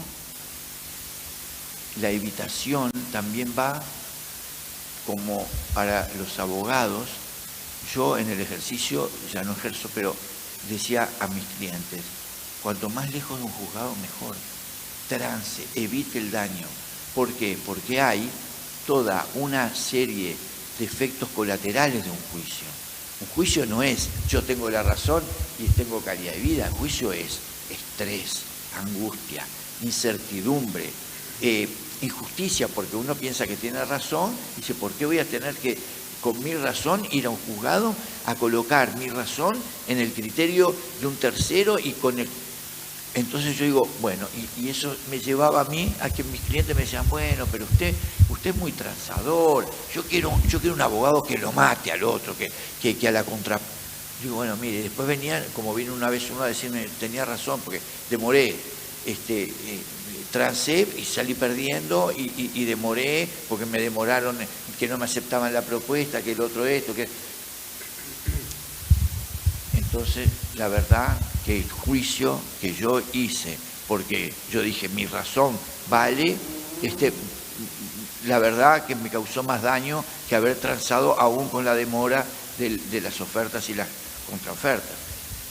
Pero la pregunta que hizo Josep es neurálgica, y ahí se juega mucho de la civilidad jurídica de un país. Entonces lo que ha pasado en el Uruguay, como yo les digo, me dicen, no, pero estás exagerando. Han anglosajonizado el derecho. Y yo que 2x3 voy a Estados Unidos, me doy cuenta que en las universidades que enseñan derecho en Estados Unidos tienen una extraordinaria preocupación curiosa por saber cómo es el razonamiento del sistema continental de derecho. Entonces es como hacía Torres García, nuestro pintor más conocido del Uruguay, que había pintado el mapa de Latinoamérica al revés. Entonces el sur era el norte, entonces, y bueno, Torres García con el cubismo y con todo lo que inventó y todo lo demás, hizo lo que ahora está pasando.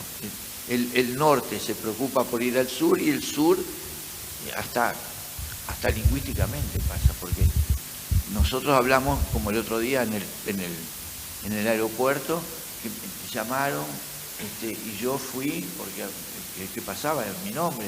Entonces, mire, esta gente está por lo mismo que usted. Yo, mire, que yo no sé por lo que estoy, sentí mi nombre y vine. No, porque usted no fue al counter. Me habló en inglés. El counter. Después está la performance, una buena performance. Está todo los anglicismos. Y uno va a Estados Unidos y está fiesta, fiesta, arriba, gaucho, man. Entonces, claro, bueno, capaz que un día tendríamos que ir a vivir ahí y ellos acá para que vieran un poco cómo estamos. Perdonen que me extralimité. Ahí te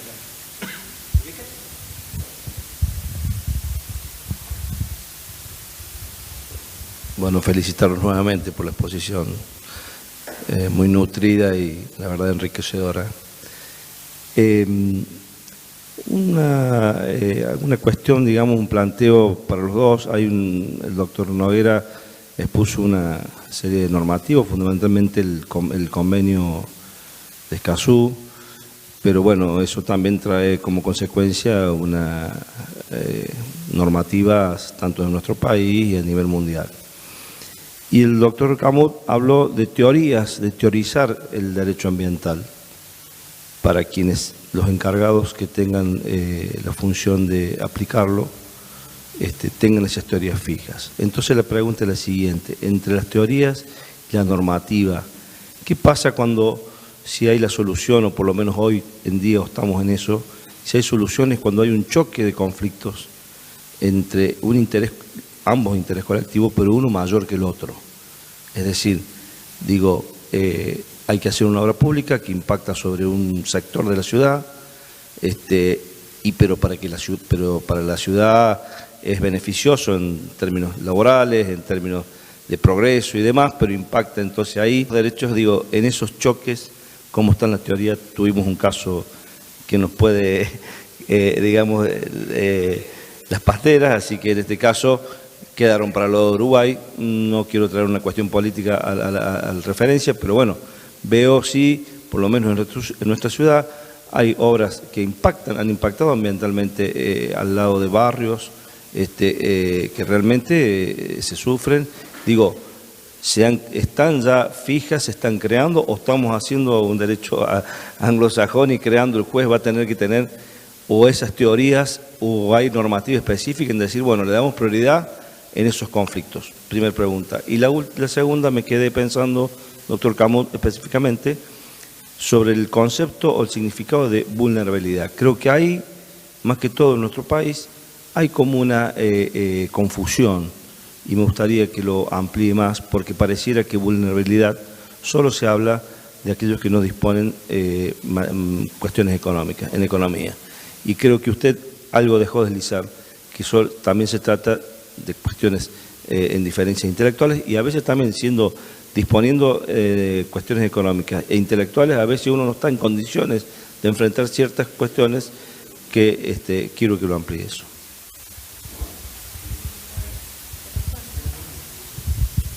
Bueno, mire, en relación a la primera preocupación, que también es central, se ha discutido mucho en la axiología jurídica si hay una escala de prevalencia en los valores. O sea, ¿cuál es el valor que está en la escala, supongamos, en el lugar número 1? Entonces, la justicia, el derecho, la paz, ¿verdad? Claro, entonces hay quienes dicen que los valores tienen igualdad de fuerza y que después eso va a determinar un cierto camino, diríamos, sugerible de prevalencia a uno u otro según las circunstancias. Porque hay quienes sostienen que hay un valor objetivo en los valores, o sea, un signo objetivo que dice, bueno, el valor no proviene de la subjetividad, sino que tiene trascendencia objetiva. Y otros, que son la mayoría, dicen, bueno, el valor depende de la subjetividad y por lo tanto la relatividad. Los valores no son absolutos, sino que son relativos. Esta es la teoría, hasta lo que yo sé, básicamente mayoritaria, la que concita el consenso mayoritario, ¿no? Ahora, el tema es cuál de los valores que está en pugna es el que hay que elegir. Ese es el gran problema. Hasta ahora, yo no lo sé explicar, pero hasta ahora el que ha dado en la Argentina y para, yo considero, el mundo, un camino a recorrer a ver si se puede obtener una solución a esa interrogante es Federico de Lorenzo.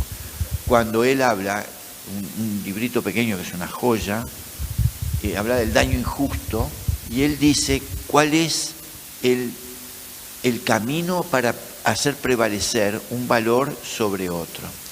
Y él ahí dice que lo que hay que hacer es cotejar cuál es aquel cuya aplicación genera menos daño. Pero reconoce que ese es un criterio que también está sometido a la contrastación por parte de otros que sostienen que no, porque también hay un gran componente que dice, no, mire, yo en el Uruguay, por ejemplo, en el conflicto con Argentina, decían, yo no estaba de acuerdo con esto en el Uruguay, lo dije, o sea que no estoy hablando extramuros de algo de mi país. Decía, no, lo que importa es las fuentes laborales. Y las fuentes laborales, hoy, la planta de UPM, una cosa era la cantidad de gente que la construyó y otra cosa es la cantidad de gente que la hace funcionar con un botón, ¿no? Bueno, miren, ayer, después de 9 años, ya no voy a hablar de las pasteras, se inauguró la Torre Trump en Punta del Este. Bueno, el SUNCA, que es el sindicato de los obreros de la construcción, defendiendo la construcción de una torre que quiebra el paisaje como valor, ¿no? Porque es una torre de no sé cuántos pisos a 20 metros del océano. O sea, usted no puede meter un Manhattan o un Miami en Punta del Este. Nosotros estamos, porque Punta del Este no es la frivolidad. Para nosotros Punta del Este era un balneario, bueno, y sobre todo para la gente de Maldonado, y bueno, muy bien. Un día me subo a un avión de Aerolíneas Argentinas y vieron, ahora ya no están porque es medio económicamente desvalioso, pero tienen una revista, ¿no? Y en la revista pura propaganda de edificios en Punta del Este. Claro, la gente que viajaba ahí le ofrecían tal. Y de repente, Torre Trump.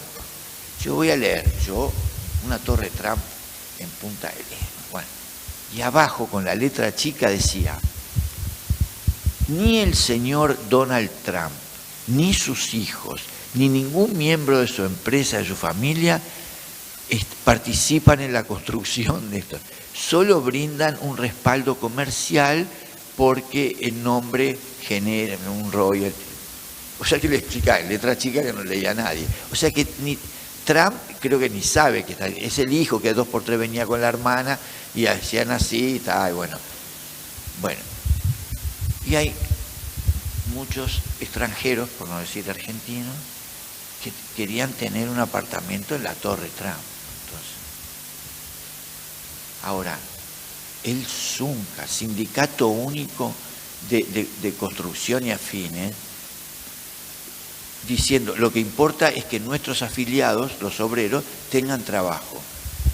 Si alguien le decía, mire, fenómeno, pero mire la agresión al paisaje, mire la agresión a los vientos que son los que protegen los médanos, mire cómo corta el viento esto, miren la estética espantosa de un balneario del Uruguay bucólico cuando íbamos de termo y mate y los argentinos iban con el ámbito financiero a la playa a preocuparse, ¿verdad? Y nosotros el Uruguay bucólico, mire, nosotros queremos un lugar para ir a la playa, no queremos un edificio de 20 pisos cortando el viento, los médanos que son un bien a proteger en el Uruguay. Nosotros no tenemos tanto territorio como para andar regalando. Entonces, si hubiéramos dicho eso, decían, no, pero usted entonces está en contra de los obreros, acá hay que... Y bueno, eran los valores, era el valor ambiental contra el valor de una cierta categoría, ¿no? Entonces,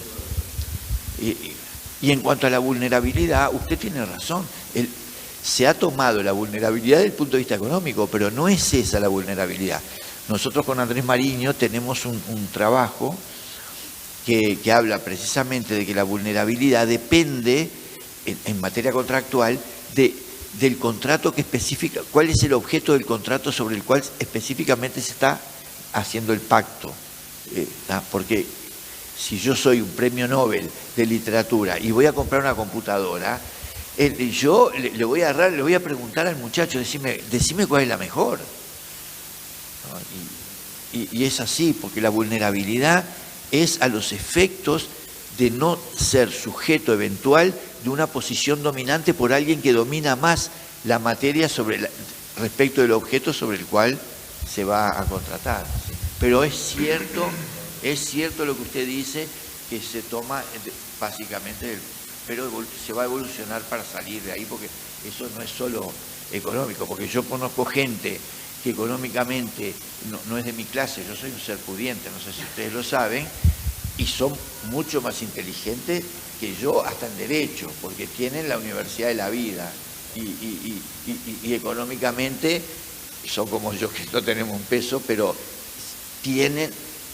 no son vulnerables para determinadas cosas, y son económicamente, no están bien, ¿no? O sea que no depende, y uno conoce gente con mucho dinero que no saben ni patear una pelota de fútbol, no levantan un centro desde un córner ni que le... Así que, pero está muy bien las dos preguntas. Bueno, perdón, Gastón, ¿cómo no puede? No, si no hay problema.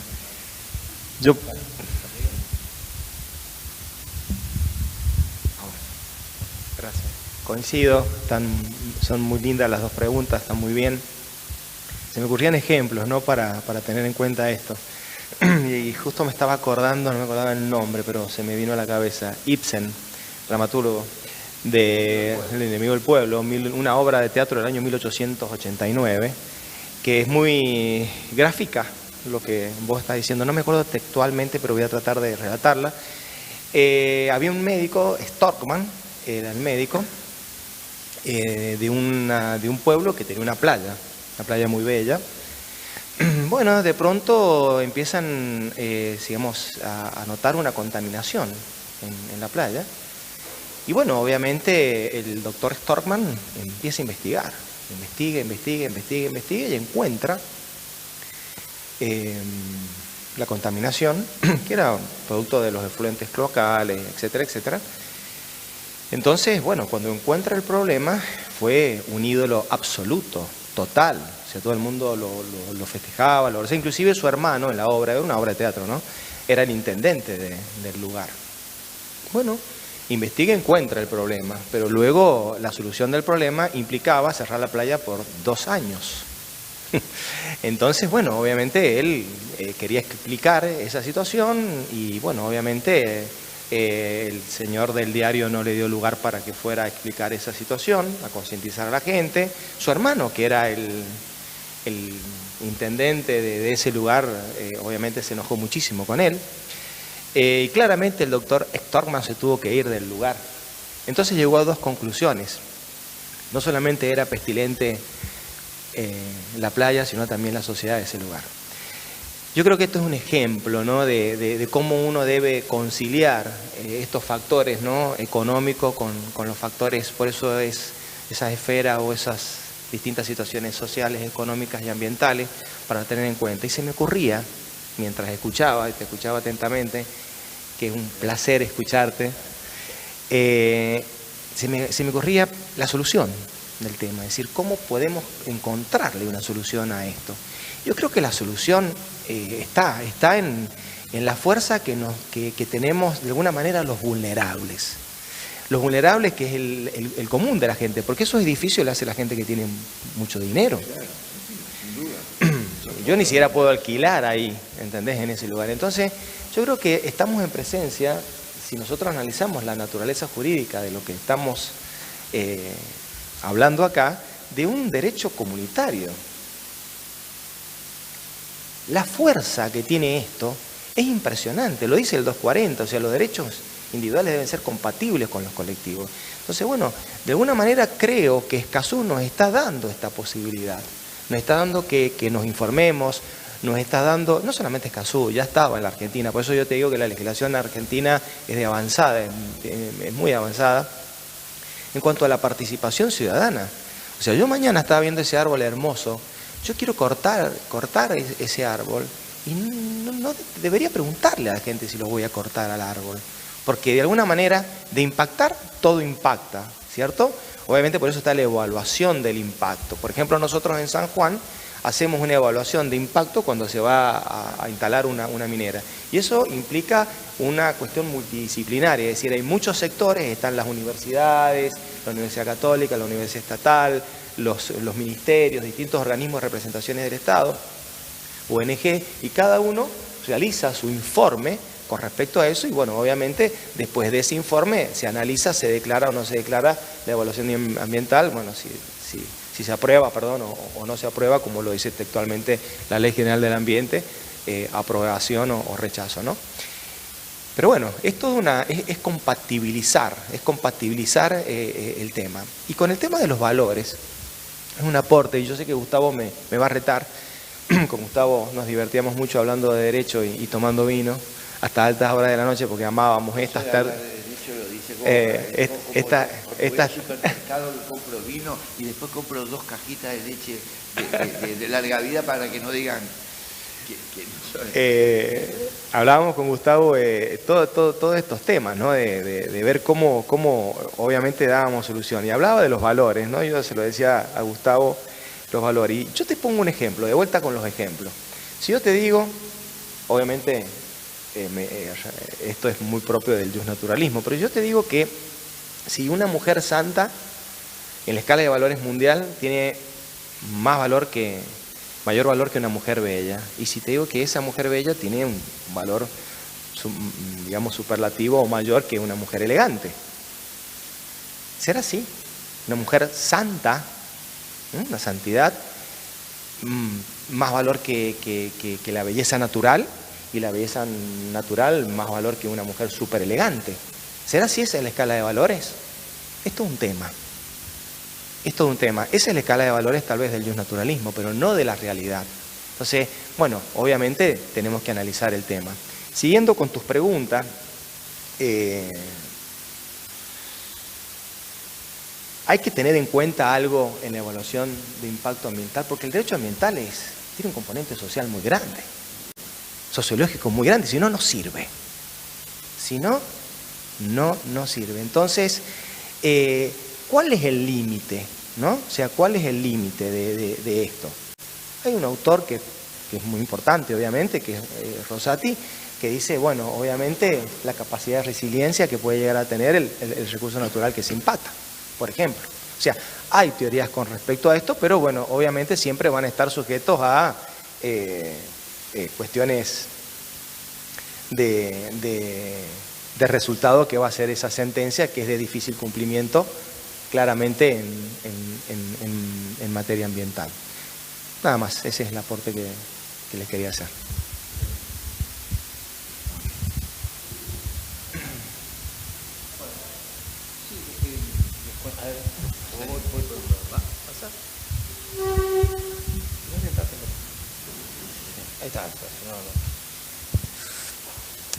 Que, bueno, hoy me hace una entrevista justamente para promocionar esta actividad un periodista muy conocido aquí en Villa Mercedes, Dardo Leguizamón, y me decía que, claro, él veía que en la actividad nuestra, en lo que nosotros pretendemos desarrollar, en realidad no se veía efectividad, porque decía, bueno, los campos se queman, llegamos tarde, o sea, ¿de quién es la responsabilidad? O sea, ¿para qué sirve lo que nosotros estamos haciendo?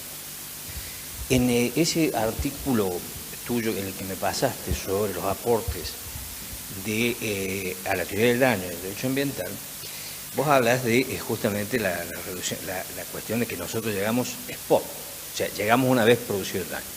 Bueno, entonces yo le decía al periodista que con injundia me preguntaba, le decía que justamente lo que nosotros tratamos es de invertir esa lógica y llegar primero. Claro, para eso me dice, ¿qué hace falta? Bueno, hace falta autoridades administrativas formadas, autoridades judiciales, todos los operadores formados. Y que justamente era la impronta que Eugenia le había dado a esta actividad dentro de la órbita de la disciplina de la diplomatura sobre derecho ambiental en el Poder Judicial. Y me parece que este pensamiento es bueno como momento de cierre y decir, bueno, ustedes dos han generado un aporte a ello que nosotros valoramos y los felicitamos y estamos muy agradecidos que hayan venido. Gracias.